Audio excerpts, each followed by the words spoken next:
Bonjour, bienvenue à Madrasanet. Nous allons parler aujourd'hui des homophones lexicaux. On a déjà vu ensemble les homophones grammaticaux.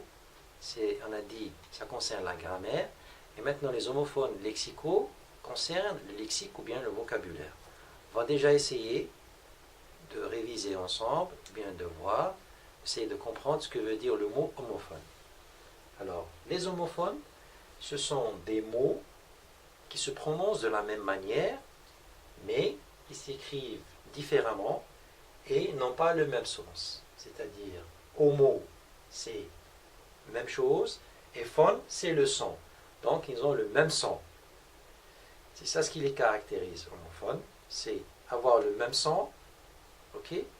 Sauf que là, sur la forme d'écriture, c'est pas la même chose, et le son, c'est pas la même chose. Ça, c'est l'explication du mot homophone. Maintenant, on va voir qu'il est très important de différencier de faire la différence entre homophones lexicaux et homophones grammaticaux. Vous avez homophones lexicaux, ils concernent, on vient de dire, le lexique, le vocabulaire aussi, pardon, et les homophones grammaticaux, ils concernent la grammaire, par exemple les conjonctions, ou bien les prépositions et tout. Et lexique et vocabulaire, ça concerne les mots dans le texte. Ok?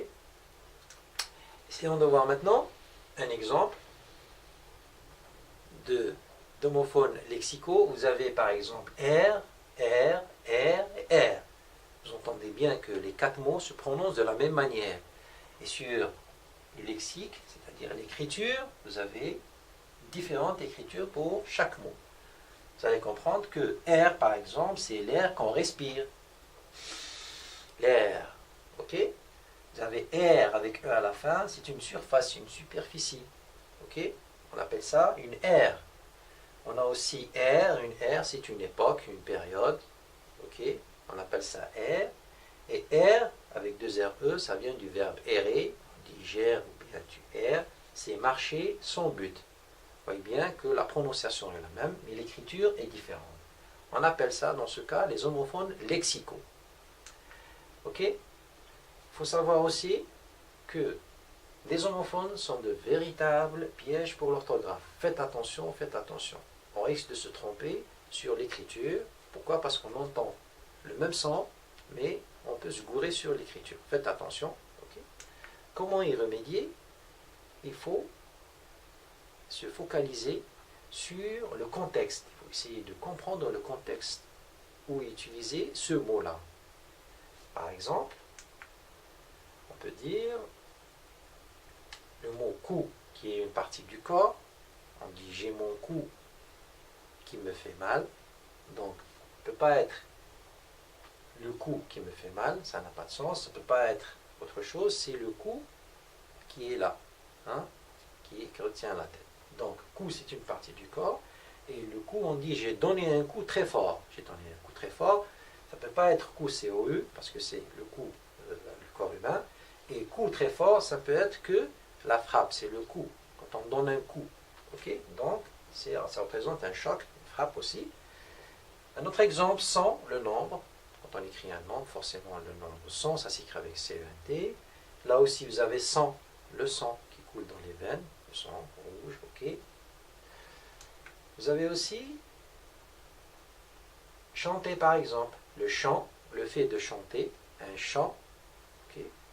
Un chant mélodieux, ça ne peut pas être un chant, un pré qui est mélodieux, qui se prononce de la même manière, mais qui s'écrit d'une manière différente. Regarde, le pré, on ne peut pas dire un chant mélodieux. Donc il faut faire attention sur le contexte. Ça c'est très important, c'est une manière de ne pas se tromper et de bien localiser et repérer quel type d'homophone, de mots on utilise. Okay? Vous avez chant et chant, vous avez par exemple compte et compte. On dit j'ai fait un bon compte, okay? Donc un bon calcul. On ne peut pas dire j'ai fait un bon compte. On dit j'ai écrit un compte, ou bien j'ai rédigé un compte, ou bien j'ai entendu un compte. Okay? Donc ça nous indique sur le type de mot qu'on doit utiliser dans cette phrase. Donc compte ici, C-O-N-T, c'est petite histoire drôle, et le compte, c'est le calcul. Ok? Donc voilà. Vous avez différents types d'homophones. Essayez de les repérer et de voir, de les utiliser dans quelques exercices. Ça vous aidera à bien les cerner. Merci pour votre attention. Au revoir et à la prochaine.